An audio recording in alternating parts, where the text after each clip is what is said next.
Oui, Kakina. Hello, everybody. Bonjour tout le monde. As mentioned, I'm from Kitagan-Zibi Nishnabek, and I have to apologize too as well. We've had technical difficulties with my file, but here I am. First of all, I like to start off with, I work at, for those on the East Coast in Ottawa, I work at Minwashin Lodge, which is the Indigenous Women's Support Center. And it provides services, and it's a wraparound service that helps women that are leaving violence. So we have a separate center, but we also have a shelter, and which is always full because it's the only Indigenous shelter in Ottawa. We also, and at the I guess headquarters, because it's like Ottawa, they have the headquarters of many federal departments.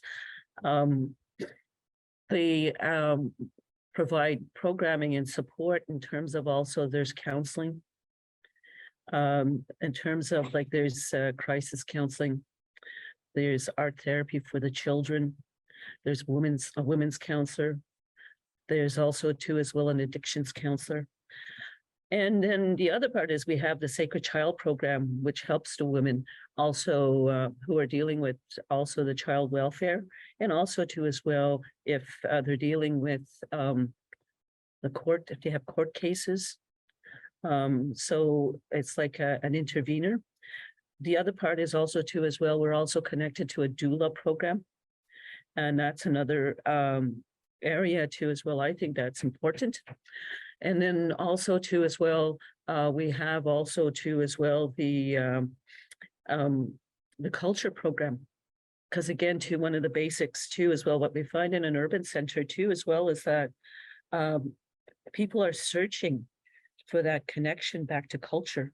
So we have a culture program, and we have different guest speakers coming in and teachers. The other part is also too as well in my area, is also too as well, I do the employment and training. And I've been there for about 12 years now, which is strange for me because I've changed jobs so often. But what I do is I deliver an employment and training program. It's almost like the circle.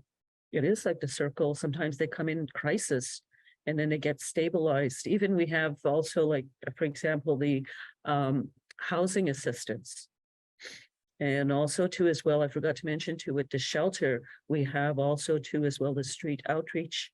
And that's also, its mandate is for harm reduction and to try and encourage the women to explore new avenues.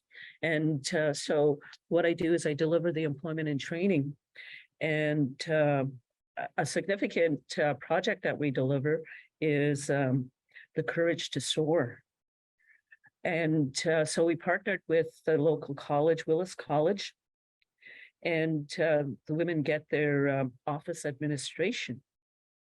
And but at the same time, what's different about it is also we provide extra support. Like every 2 weeks, we come in with also food bank, or if they go into crisis too, we try and help them to overcome their bump in the road to continue on with their education. So far we've graduated over 200 people, probably closer to 3. And today too, it's evolved. We just had a group of 13 graduates in this Courage to Soar who graduated March 31st, and they're waiting for their placements. But now, a lot of them now, the federal government also too now comes and scoops a lot of the graduates up. So it's quite the transition journey for the women, but also too as well, a lot of them have never experienced that sense of security with the jobs or job security. And then you see why I stay there too as well is because I could see the transition in the women, that they have hope, or the empowerment of that too as well. So I think that's why I stayed there for so long, because my background has been in real estate and banking. When I studied economics in school, then I went to work with Indian and Northern Affairs, but I didn't stay there very long. And then I went into real estate and then went into banking. And then I realized how much we were left out of this whole financial area too. And that's what I'm going to talk about today, really, too. I'm going to touch on our history, but also too as well. So what happened too as well is after the Royal Bank, you get that feeling in your stomach there. It's like it's time to change. And out of the blue, my community sent me this job offer with the Assembly First Nation. And I said, and that's where my next journey was. And they were looking at all these areas on a national level. But I always held on to, we need our own bank. We need our own banks and our financial institutions. But I remember through one time too as well, some of the staff brought me to coffee. And I was thinking, oh, why are you bringing me to coffee? And they go, well, we got to talk to you. We think you're crazy. She goes, we can't do banking. And I said, why not? And again, too, as well, they said, we don't have all the people that know banking. I don't know banking. I said, well, that's where we learn. And so what happened there is also the financial institutions came in, but at the same time, this TD Bank partnered with the Federation of Saskatchewan Indian Nations, and that's what they were called at that time. And they partnered to transfer the skills. So today, I wasn't responsible for First Nations Bank of Canada because there was a lot of work on their end too, but it was part of the lobby. So today we have the First Nations Bank of Canada. And I don't know what how much revenue they make, but it's quite big. But again, too, as well, I think having worked with Indigenous people, I think our greatest, what holds us back the most is our own self-doubt. And that's because of, I think, colonization. And it's like a subconscious programming. And also too as well, but it's not only just Indigenous people, I think it's all people. In terms of we are our own sometimes worst enemy. And also too as well, it's that conversation in our head. And so it's overstepping that and moving forward. So after this task force, I was getting tired because I had my son and I was a single mother in a city in which it has its challenges of its own. So I moved back to my community and I became the economic development officer. And again, one of my projects was, and we started a maple syrup processing facility. And our tagline was blending tradition with technology. So we had a state-of-the-art maple syrup processing facility, and we even got the certification with the Canadian Food Inspection Agency. But at the same time, we brought back the traditional understanding of maple syrup, which is tied to women's teachings. And one of the biggest women's teachings of the syrup is it's the first sign of spring, that Mother Earth is about to give birth. And if you give birth, the first thing that usually happens is you break your water. And that's why we would have the first tap ceremony to celebrate Mother Earth's rebirth. And so we would bring in the children and have the ceremony, but at the same time, we had a commercial operation. So that's blending tradition with technology.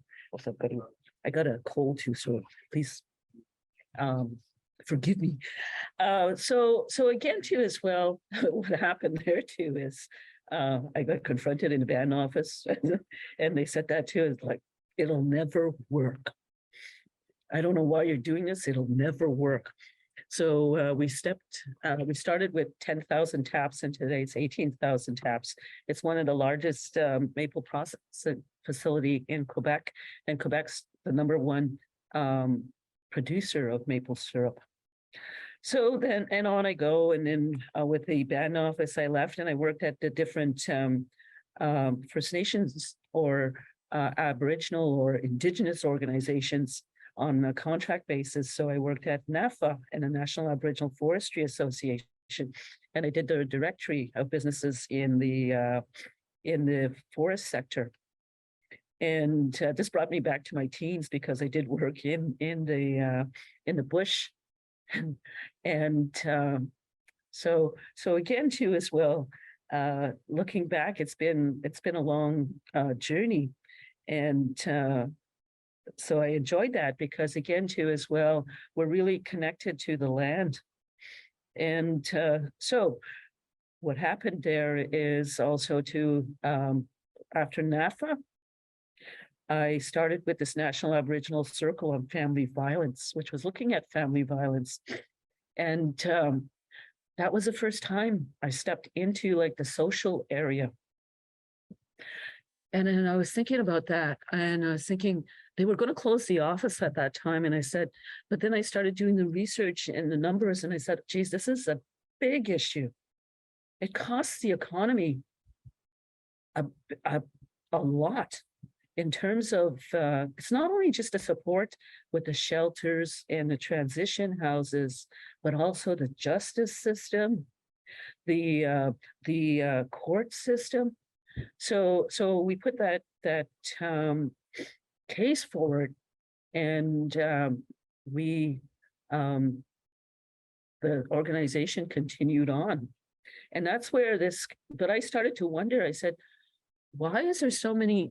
Why is there so much family violence in our communities?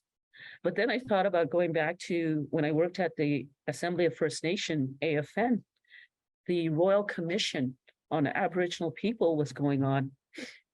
And what happened there too as well is the testimonials started to come out on the residential school system. And I was thinking, wow, it really hit me. I had trouble even reading the testimonials, and sometimes I'd had to leave the office and go cry because I said, how can they do that, especially to children? And so, but that was the journey too as well towards a greater understanding. And what happened there too as well is I had this person come in, and he wanted to talk, and he told his story about what happened with the government, that they had, the government wanted this piece of land. So they were taken to residential school. And he told me, and at that time I was like 27 years old. I was a spring chicken. And what happened though is he wanted to come back the next day, but the next day I was so busy with other meetings, and I tried to make it back, but I had missed him. And what happened there is also I found out only like 2 weeks or a month later that there was obituary, and that he had committed suicide the second day. And I carried that guilt for so long, but I had to forgive myself because I understand today too, we've come a long way in understanding trauma, and this trauma that results from colonization too as well. And and then going back to, I did grow up in violence too. And you think it's normal, but then you realize, wait, that's not normal. And that goes back into like this trauma. I remember this person, my coworker at the Assembly of First Nation, I tell the story. He came in my office and he showed me this poster, and he says, I'm making a conference on adult children of alcoholics. And I said, oh, really? Because I'm coming, like I knew everything. I was coming from baking. And so I said, why do you need a conference on adult children of alcoholics? I'm an adult child of an alcoholic. and I turned out just fine. But about 6 months later, though, I was in counseling. So sometimes too, as well, you go through a hard period of learning to lead you, to guide you through this process of understanding yourself. And I think that's our biggest journey here. So I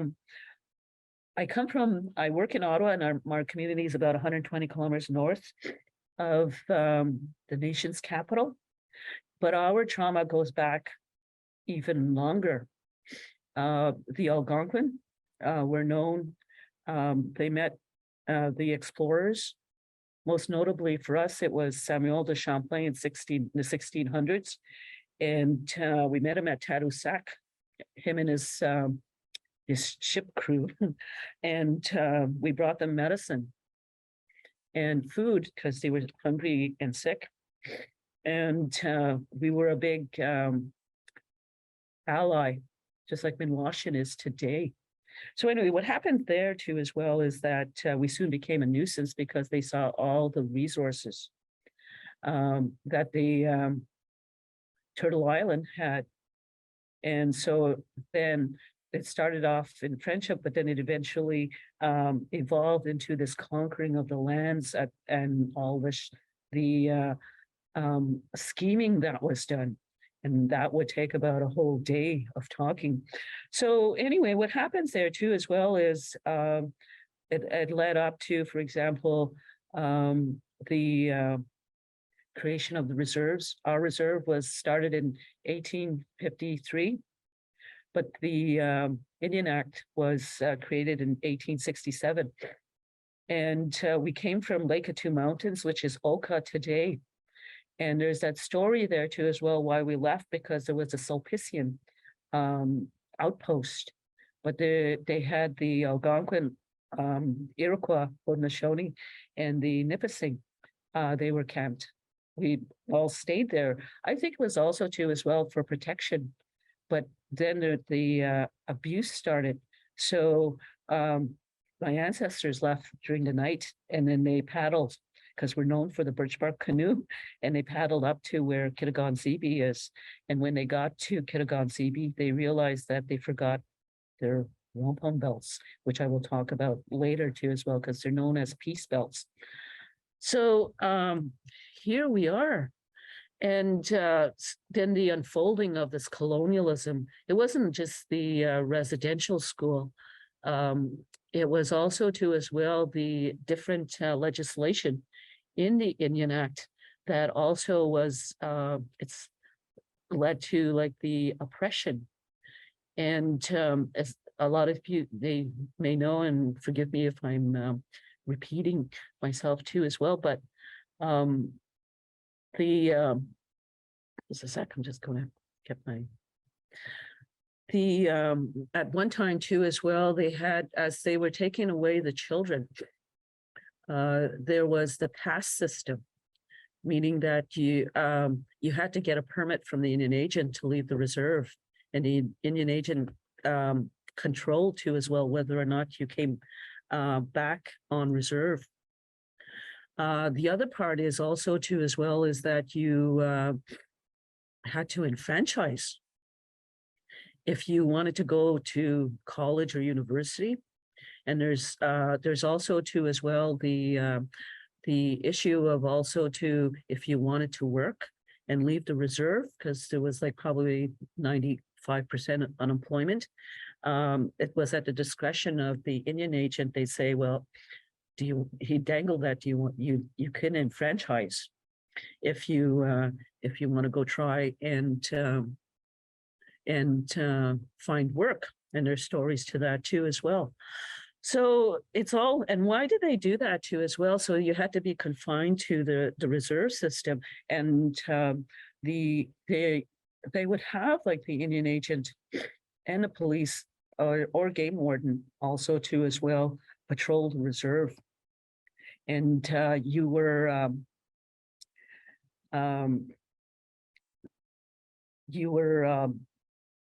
basically charged if you were caught off reserve. And that's what happened with my grandfather. They went, because we're known as hunters and gatherers. And but when we were on the reserve, they tried to make us into farmers and stay in that confined space. But that wasn't our understanding. Our understanding really were called Omamininawag. The Algonquin are called Omamininawag, which means the nomads. And why we were nomadic is also too as well the understanding, because we had our food source was the wild animals, the plants, and so the understanding is if you stay in one place, you overharvest the resources. So that's why we had a big hunting territory. So again, too, it's that understanding and that contrast. And that's why this reserve system was so damaging. And then it's the mindset to the groupthink that you're only confined to that space. And I think if you see that today too as well, maybe that's where the self-reflection is today, is also what are my self-constraints? What am I constraining myself from what I really want to do? And or am I using, for example, something as an excuse to really go after what it is I want in my heart? And as you make your circle here, your journey, and that's where healing comes in too, because sometimes it might be fearful moving into a new area. And it's overcoming that. So maybe that's your homework today too, as well as how am I keeping myself back? Am I keeping myself back to what it is I want to do? So here we are. And the other part too as well, it's that history of violence and oppression. And we didn't understand that even in the 90s. That's when the Royal Commission was going on.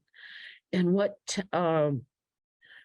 made me have an aha moment is I went to a workshop with this, and I'm forever grateful to her, is this Maria Brave Horse Yellowheart, and she did her PhD research on historical trauma, and with Eva Fogelman, with the Jewish population. And what they found is that that's where the average Native American or Indigenous person suffers from a form of post-traumatic stress disorder. And so again, too, as well, it's realizing that. And then I understood my parents, why they, like, you want to blame your parents for everything. But sometimes too, as well, it's understanding, you got to understand the history to understand why they did the things they did. And an example too, as well, I really had to fight sometime too when I wanted to go to school in Ottawa. My mother wanted to go to medical school, but her parents severely restricted her, but not understanding that this legislation was in place too. So, and she was would be angry about that for her parents keeping her back. But then you understand now why that happened. So I honor you for joining the conversation today and learning, because it's not just Indigenous people that have experienced oppression. And I remember I would sit in the lodge with the elders, most notably Elder William Commanda. And he said that one day, he goes, you know, we experienced this violence in all the games since 1492, because that's where they always refer to Columbus and then coming to Turtle Island. But if you really, really look at it, he said, the peoples that landed on our shores also have a longer history of historical trauma. Because if you really look at it too as well, why did so many people come here too? A lot of times they were dispossessed because of the system, the economic system too, the feudal, there was not enough land for them to sustain themselves from a farming perspective. But also too as well, there's the wars and prosecution. So they landed on our shores. And instead of also learning our system of governance, they recreated the same system that they were coming from. And that's why you have to have understanding of the people, because he said that I was once so angry. And there's a movie on the National Film Board called Ojibwe, an interview with an Algonquin sage, which is William Commanda, and he talks about that as a young boy, having so much anger towards white people, and with the understanding of what happened. And he said to a point here when he was like 40 years old, he was diagnosed with cancer. And they had to bring him down to Ottawa, and they sent him home, and they said, there's no hope. And then one day he talks about having an epiphany, and it's with the birds. And then he started seeking out also our traditional medicines. And so he ended up, but he also, the biggest thing is that he had to undergo also a process of forgiveness and work on himself in terms of why he was so angry. And he said, I was an alcoholic, because that it drowns out the anger and the trauma. So that's why I think the Moosehide Campaign is so important. It's also too, as well, it's raising that awareness of also too, and that's another homework, is that what kind of trauma is in my family line? Where do I come from? Was my ancestors escaping war, or were they escaping famine? And persecution. So, and that still goes on today. So here we are. But the other part, though, too, as well, with William Commanda, he was the keeper of our wampum belts. And one of them is the 7 Fire Prophecy Belt. And what it is that the wampum belts, first of all, I'm trying to get a picture of it, and I apologize too. I did make a PowerPoint. That's what our technical difficulties were, is that I'm just going to find it here.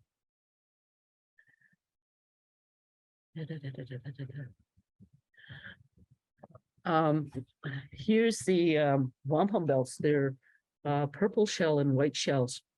The purple shells are the quahog, and the white shells are the whelk. And in the wild, the whelk hunts the quahog. Even though they're smaller, they're more aggressive. So they'd have beads, and they string the beads together. And there's a stringing of the beads. Oh, we got our, thank you. So in the middle belt is the 7 Fire Prophecy Belt.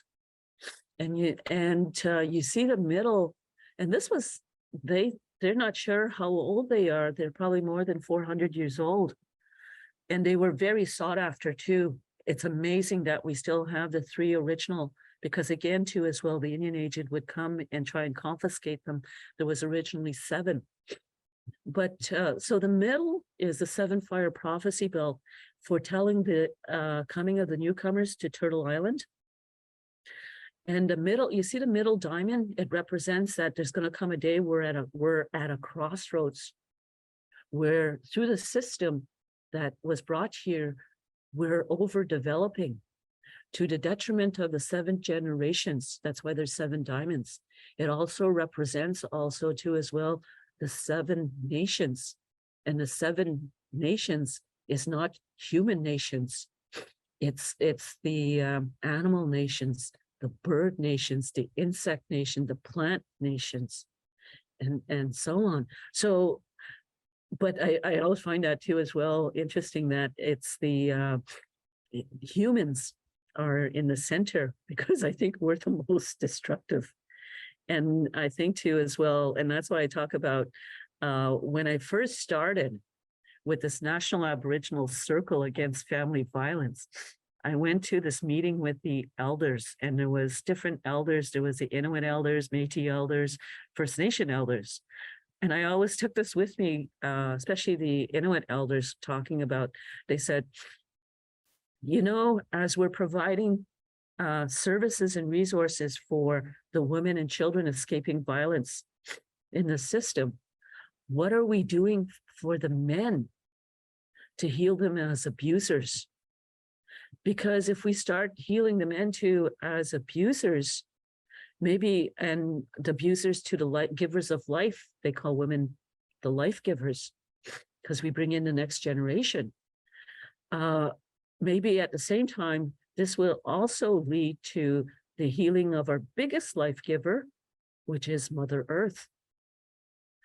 So, and here we are today. I was just watching the news this morning and thinking about there's a heat wave coming, but also the fires in Alberta, and now it's spreading into BC.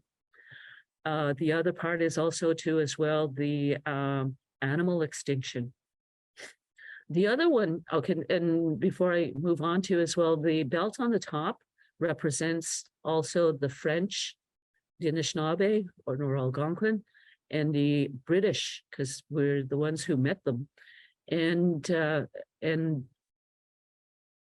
understanding is that there would be a joining of hands, a sharing of the resources and as brothers.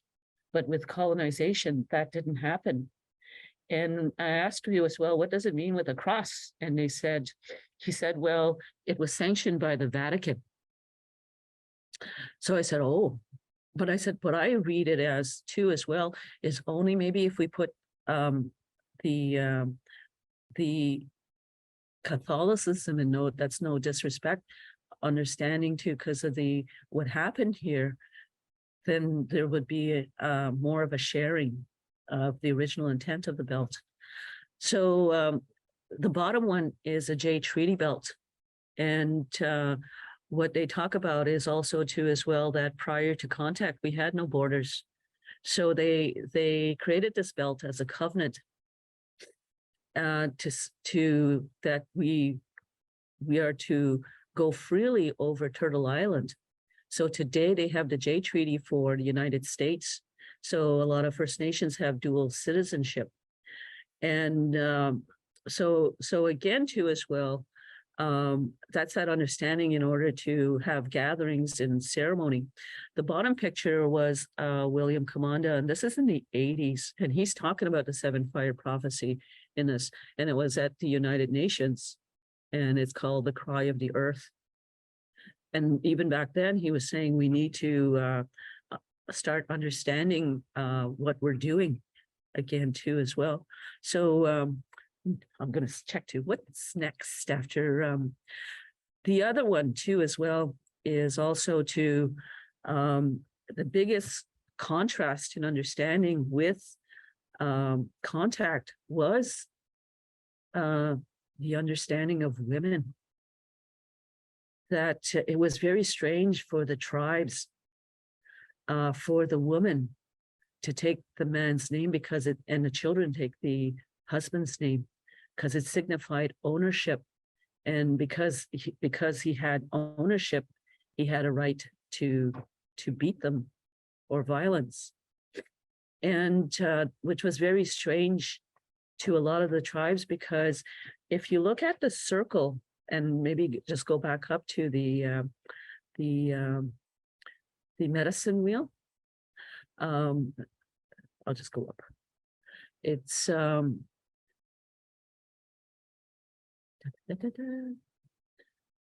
it's the circle with the 4 colors. Oh, there it is.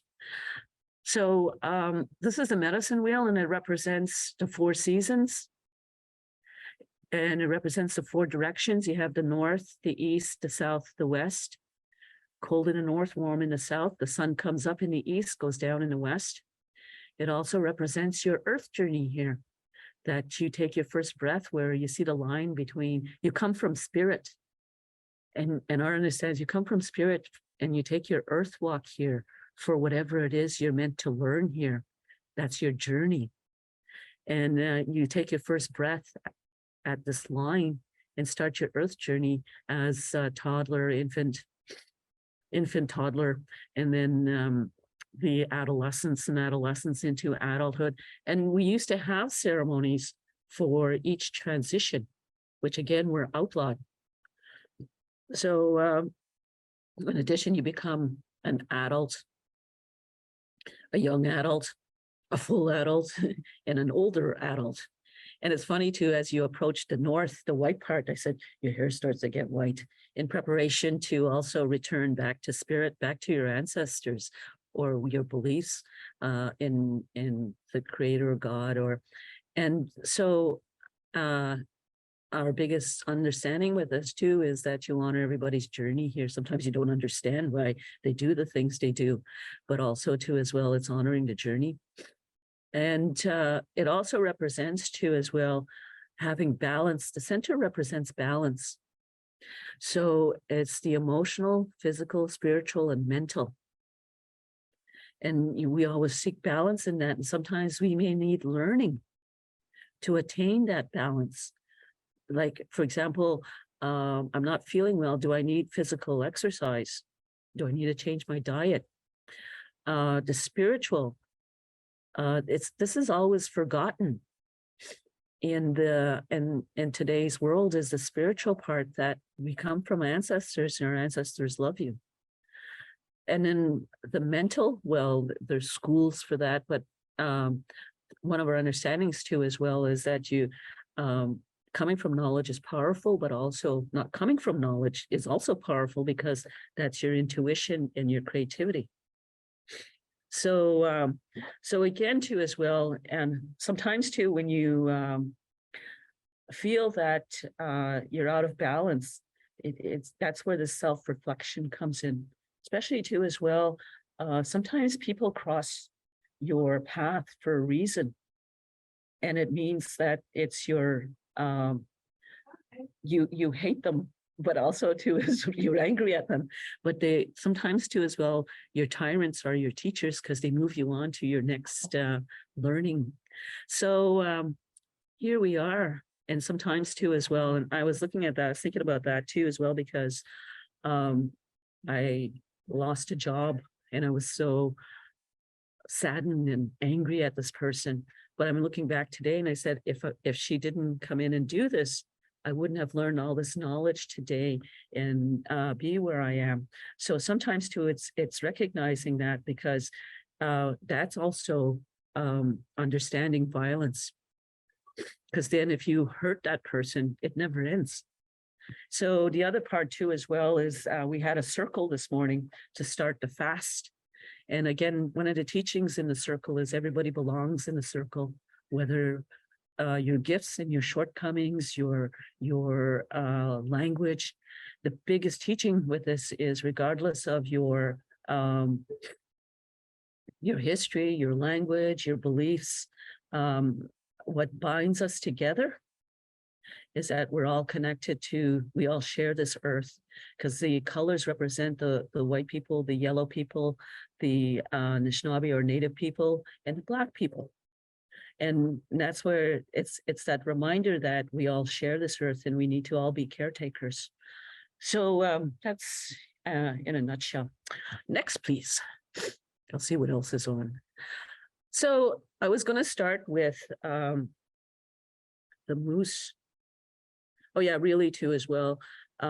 People don't know that too. In 1492, they estimated that there was 112 million Native people on Turtle Island. This is Turtle Island, and why they call it Turtle Island too as well, if you look at it from above, it's shaped like a turtle. They're not sure how many Native people or Indigenous people were here, but by 1650, less than 6 million were on Turtle Island. And the same thing happened in South America with the tribes. And it wasn't just, there was the violence and the slaughter of Indigenous people for the land and resources, but also too as well, they brought the sickness, and we didn't have the immune system for that. So when this happened though too as well, they said too as well that there was a mini ice age because of the disappearance in the population.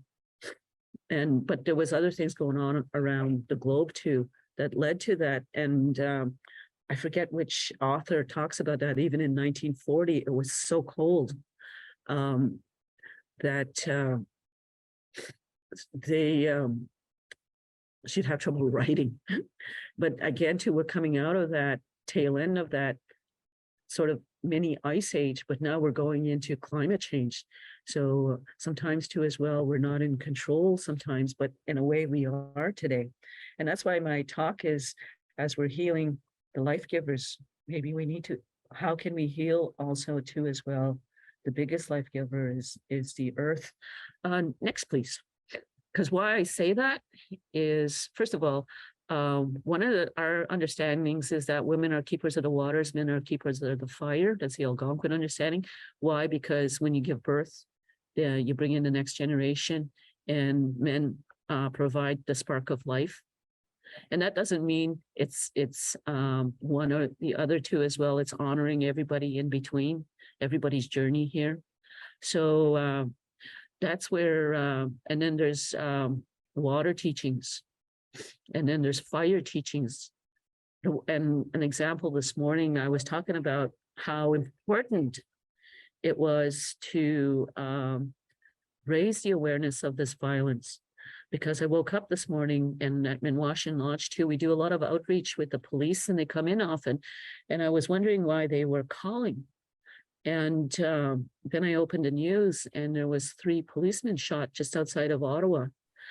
And I said, oh my God, that it made me very sad, because you build a relationship with the police sector. But also, though, too, as well, they were shot because one of the most unpredictable or dangerous calls is domestic violence, because you don't know what you're walking into. So, and that's why these resources are so important. So that's where this whole concept comes in. So the women with they're the life givers, men provide the spark of life, but the fire teaching is also with the sun. There's that contrast. There's grandmother moon, father sun, or mother earth. And also too, as well, the sun shines on everybody equally. There's the internal fire of the earth. There's the internal fire of you being alive. And then, of course, there's a physical fire. Going back to this too, as well, with the water, what I said this morning too, as well, in terms of healing the men, there's this, I attended this meeting a number of years ago, and they were having trouble with the military because of the violence, but also I think, post-traumatic stress. And I said, we have this understanding that, the water teachings is you wash yourself outside, you drink water to cleanse your inside. But also, though, too, as well, as humans, we're all gifted with tears. And one of the teachings is that the tears are a cleanser too. You ever notice too, you needed a good cry, you feel better afterwards because you're releasing that emotional pain. So if you have like salty tears, that means it's not bad news, but yeah, it is. It's a sadness tears. And if you have sweet tears, it's like a joy, the joy tears. So that's where, again, too, as well, when I learned that, I said, geez, we're complex human beings too. And here we are. So I'm going to go down to the moose now. I don't know how I'm doing on time. Oh, I have 8 minutes. Again, I come from Kitigan-Zibi, and outside of Kitigan-Zibi, we have this Parc La Vérandre. And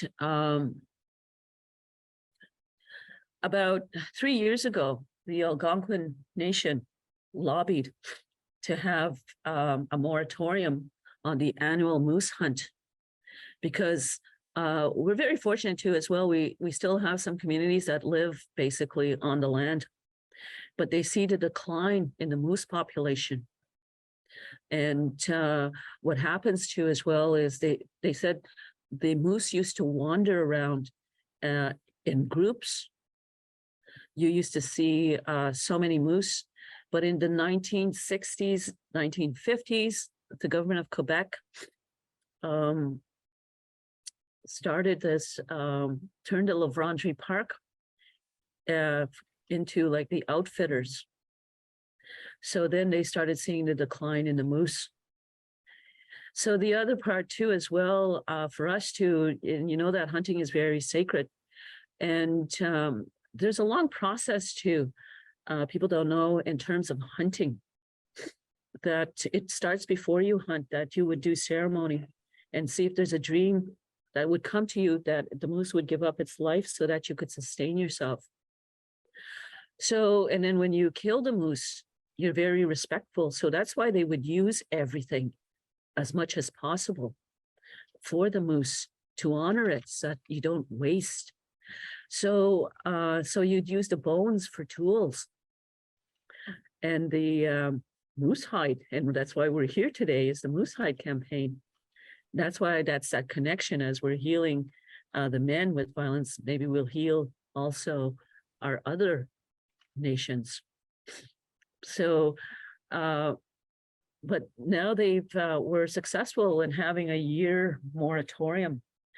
And the anger too, as well, with the people living in the Algonquins living in the La Vérendrye Park today too, as well, they see the decline also too, as well, from the clear cuts in the forestry. They managed to negotiate a buffer zone from the water too, because if you look behind this picture too, as well, there's the lily pads, and we call it a kundamu. And that's the moose's food. That's why you see them dunk their heads in the water. They eat the roots. So, and the big concern with that too, though, is even their food source. What happens if you have mining tailings going into the lake or water, and these aquatic plants absorb a lot of the contaminants? Example too, as well, like the cattail too is known to absorb like heavy metals. So if you're doing traditional medicine, you'd be very careful where you'd harvest your medicine. So that's one of the pressures on the population, in addition to the mining and the annual hunt. When they started in the 50s too, they promised the Indians of Barrier Lake and Maximo and Kitchizawkik that, oh, we'll only have it for 5 years and we're just going to hunt the bull moose. But then it carried on to the cow moose. Then the next 5 years was the young moose. So then you understand why there's a decline. The other thing today too, as well, is you see that going in, people going hunting. It's like a predator prey, but now the predator, which is us humans, has all these technical toys. They even have an example, an electric moose collar to lure the moose out. Then we have the drones. So, but the other part of this too now, another pressure is I received a picture last night, and of a baby moose. They found a carcass and it was full of ticks. And that the ticks too, we never used to have those so much. And what happens is it's impacting the animal population, and that's from climate change. So again too, as well, when we're going back to what can we do, or to address too, as well, the healing of the women and children and the men, but also too, as well, the healing of the other nations too, as well, because I had this picture too, and I should have put it on last week. My grandson, who's half Cree, he killed his first goose, because the Crees of Quebec, James Bay, they're known for the goose, but it's an art in itself, and that's what they call traditional knowledge. Is also too, as well, they create a blind and you have to observe, because you have the scout in the flock of geese, and then you have the couples, the partnered geese, and then you have the leader, and then there's other protocols in the flock. So all he wanted, because goose break started last week, he wanted one goose to kill his first goose. So they hung out like 2, 3 hours in the back, and they got the scout. And why did they choose the scout? Because if they choose like a couple, they mate for life. So if you just killed one partner, the other partner keeps returning to the same place looking for the partner. So that's where that understanding comes in, and then you need the respect for that.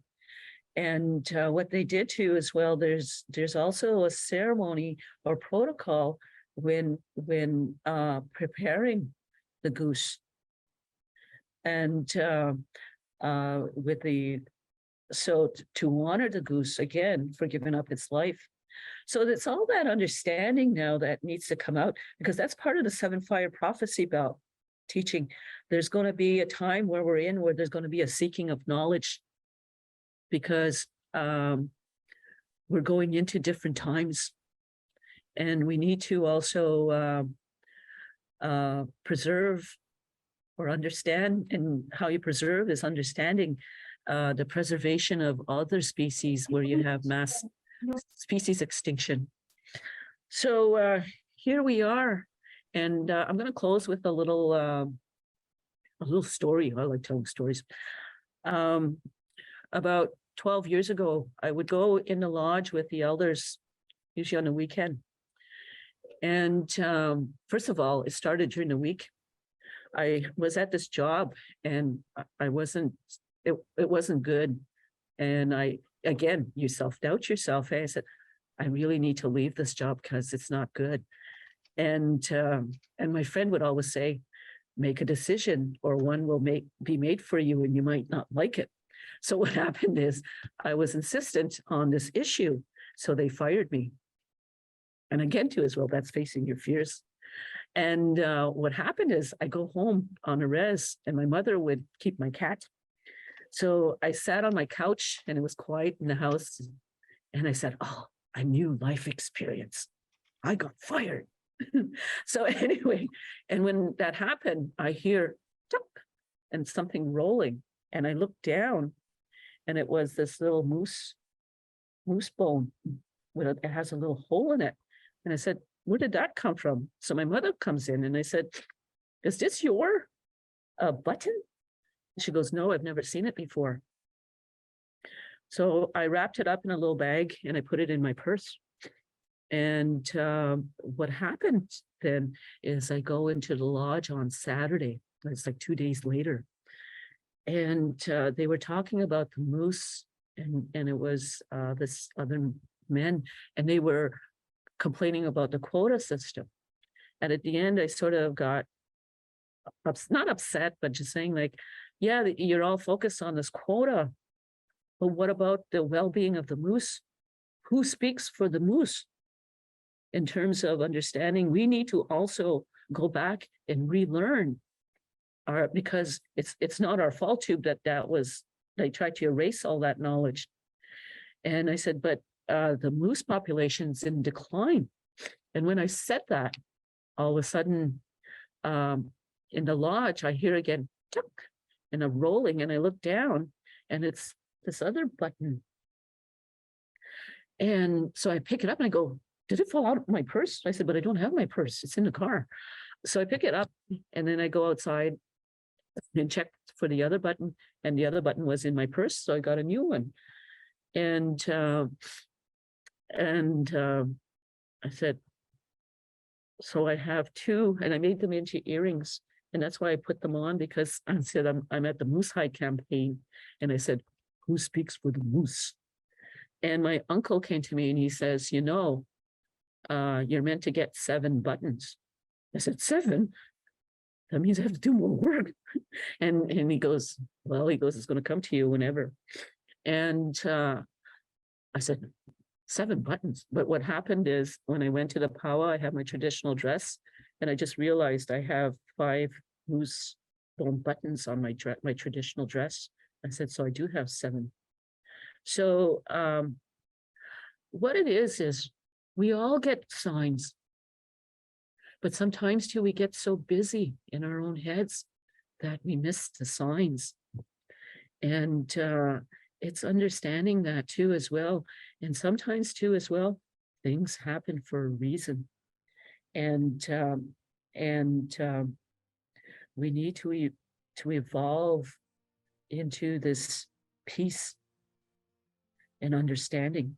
And that's why I'm very thankful for you joining me today.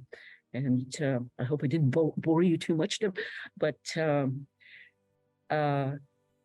it's understanding that. And what do you plan to do? What can I do else to also contribute to maybe the healing of the earth in addition to the women? So I say miigwech, merci, thank you.